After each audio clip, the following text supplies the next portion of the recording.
Praise the Lord. Good morning. మన ప్రభువైన యేసుక్రీస్తు వారి నామమున మీ అందరికీ కూడా ఉదయకాల శుభములను తెలియజేస్తూ ఉన్నాను. దేవుడు మీ జీవితాలలో అద్భుతాలను జరిగించునుగాక.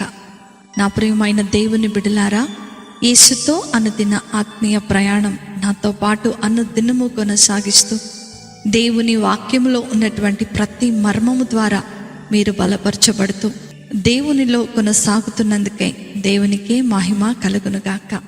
నేటి దినవాక్యము 89వ దావీదు కీర్తన 34వ చరణము. నా నిబంధనను నేను రద్దుపరచను, నా పెదవుల గుండా బయలు వెళ్ళిన మాటను నేను మార్చను. హల్లెలూయా. ఎంత చక్కటి వాగ్దానము ఈ ఉదయకాల సమయంలో దేవుడు మనతో మాట్లాడుతున్నాడు. నా ప్రియమైన దేవుని బిడ్డలారా, నేడు మన జీవితంలో దేవుడు వాగ్దానము చేసినట్లయితే నిశ్చయముగా దానిని నెరవేరుస్తాడని ఈ ఉదయకాల సమయంలో ఆయన వాగ్దానం చేస్తున్నాడు. మనము దాని యందు విశ్వాసం ఉంచినట్లయితే ఆ యొక్క వాగ్దానము మన జీవితంలో నెరవేర్చబడుతుందని ఇప్పుడు చదవబడినటువంటి లేఖన భాగంలో మనము చూస్తూ ఉండవచ్చు. దేవుని నోట నుండి వచ్చినటువంటి మాట ఎవ్వరు కూడా మార్చలేరు. బైబిల్ గ్రంథంలో సంఖ్యాకాండము 23వ అధ్యాయము 19వ వచనములో దేవుడు అబద్ధమాడుటకు ఆయన మానవుడు కాడు, పశ్చాత్తాపడుటకు ఆయన నరపుత్రుడు కాడు. ఆయన చెప్పిని చేయకుండానా, ఆయన మాట ఇచ్చి స్థాపించుకుండునా. ఈ వాక్యము నిజంగా చాలా మందికి కంటతగానే ఉంటూ ఉంటుంది. అందరికీ కూడా తెలిసినటువంటి వాక్యమే. కానీ చాలాసార్లు మన జీవితంలో ఈ వాక్యాన్ని చదువుతాము, కానీ ఈ వాక్యాన్ని నమ్మలేని పరిస్థితిలో నేటి దినములలో మానవుడు ఉంటూ ఉన్నాడు. ఈ ఒక్క మాట చాలు మన జీవితంలో దేవుడు తప్పక చేసిన వాగ్దానాన్ని నెరవేరుస్తాడని. మానవుడు ఏం చేస్తూ ఉంటాడంటే, ఆయనను నమ్మకోకుండా, ఆయన వైపుకు చూడకోకుండా, దేవుని వాక్య ప్రకారము నడవకోకుండా లేనిపోని చింతలను, లేనిపోని ఆలోచనలను పెట్టుకొని దేవుని యందు విశ్వాసం ఉంచుకోకుండా దేవుని కంటే పెద్దదిగా తన ముందున్న సమస్యనే చూసుకుంటూ ఉంటాడు. అందుకనే చాలామంది జీవితాలలో ఈ యొక్క ఫెయిల్యూర్ని చూస్తూ ఉంటారు. మొదటి దశలోనిలకు రాసినటువంటి పత్రిక 5వ అధ్యాయము 24వ వచనాన్ని మనం చూచినట్లయితే, మిమ్మల్ని పిలిచిన వాడు నమ్మకమైన వాడు గనక ఆయన ఎప్పుడూ కూడా మిమ్మల్ని విడిచిపోడు అంటున్నాడు. హల్లెలూయా. ఈ వాక్యం యొక్క సారాంశం ఏంటంటే, నిశ్చయమైనటువంటి ఒక కార్యము మీ జీవితంలో దేవుడు చేయబోతున్నాడని. చాలాసార్లు మనము ఇది నమ్మము. దేవుడు చేస్తాను అంటే చేస్తాడు. నీ జీవితంలో వివాహము చేస్తాను అన్నాడంటే చేస్తాడు. నీ గర్భఫలము తెరుస్తాను అంటే తెరుస్తాడు ఖచ్చితంగా. నీ ఆర్థిక పరిస్థితులు, నీ కుటుంబ పరిస్థితులు, నీ బిడ్డలను నేను దీవిస్తాను అంటే ఆయన ఖచ్చితంగా దీవిస్తాడు. కానీ మానవుడే అవిశ్వాసముతో దేవుడు ఇచ్చేటువంటి ఆ యొక్క ఆశీర్వాదాన్ని పొందుకోలేని పరిస్థితిలో ఉంటూ ఉన్నారు. దేవుని యొక్క వాక్కును హత్తుకొని మన జీవితంలో ఆయనతో పాటు నడిచే వారముగా ఉండలేని పరిస్థితిలో నేటి సమాజము ఉంటూ ఉంది.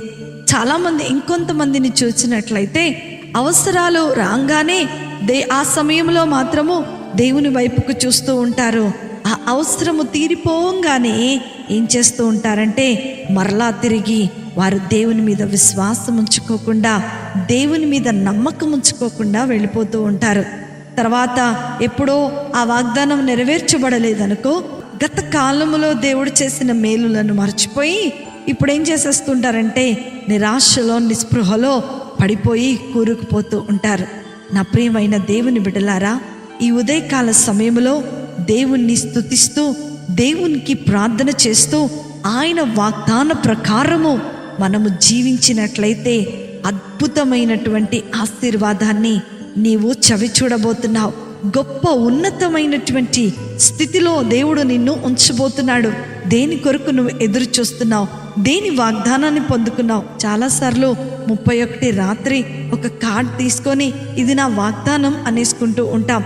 నా ప్రియమైన దేవుని బిడ్డలారా, అది తప్పు అని నేను అనను. కానీ బైబిల్ గ్రంథంలో లెక్కించినటువంటి ప్రతి వాగ్దానము నీ కొరకే.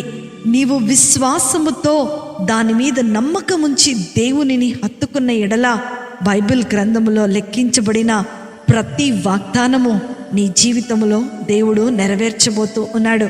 ఒక అందమైనటువంటి చక్కటి జీవితాన్ని ఈ ఉదయకాల సమయంలో దేవుడు మనకు అనుగ్రహించబోతున్నాడు.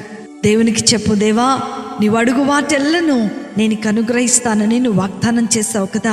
నేను అడుగుతున్నాను ప్రభా, ఆ మాటను పట్టుకొని ఆ మాట మీదనే నువ్వు ప్రార్థించగలిగినట్లయితే గొప్ప విడుదలను, గొప్ప మహిమను, గొప్ప ఆశీర్వాదాలను మీ జీవితంలో చూడబోతున్నారు.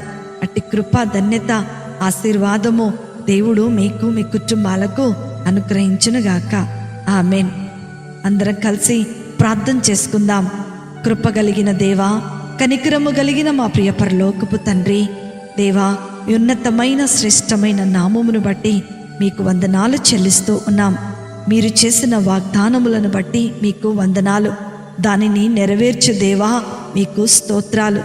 మా జీవితాల్లో లేని వాటిని ఈనాడు నీవు ఉన్నట్టుగా జరిగిస్తావని మేము విశ్వాసం ఉంచుతున్నాం. మా పట్ల మీరు చేసిన నిబంధనను నెరవేర్చండి. మీ నోటి నుండి వచ్చిన ప్రతి వాగ్దానమును మేము హత్తుకొని ప్రార్థించి అద్భుతములను పొందుకున్నట్లుగా మీ కృపను మాకు అనుగ్రహించండి. దేవా, ఉదయకాల సమయములో సంతానము లేని గర్భములు యేసు నామములో తెరవబడును గాక. వివాహముల కొరకు ఎదురు చూస్తున్నటువంటి ప్రతి యవ్వన బిడ్డ జీవితములో అద్భుతము జరుగునుగాక. ఘనమైన వివాహములు జరుగునుగాక. దేవా, కుటుంబముల కొరకు, బిడ్డల కొరకు, అయా తండ్రి అనారోగ్యముల కొరకు ప్రార్థిస్తున్న ప్రతి ఒక్కరికి నీ సంపూర్ణమైన విడుదల, సంపూర్ణమైన స్వస్థత తీర్చబడునుగాక.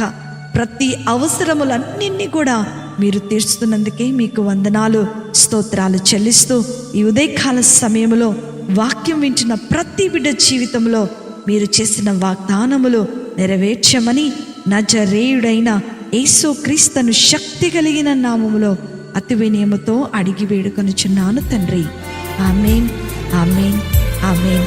ప్రభు మిమ్ములను, మీ కుటుంబాలను దీవించునుగాక. ప్రేమతో మీ సహోదరి శిల్ప జోసెఫ్.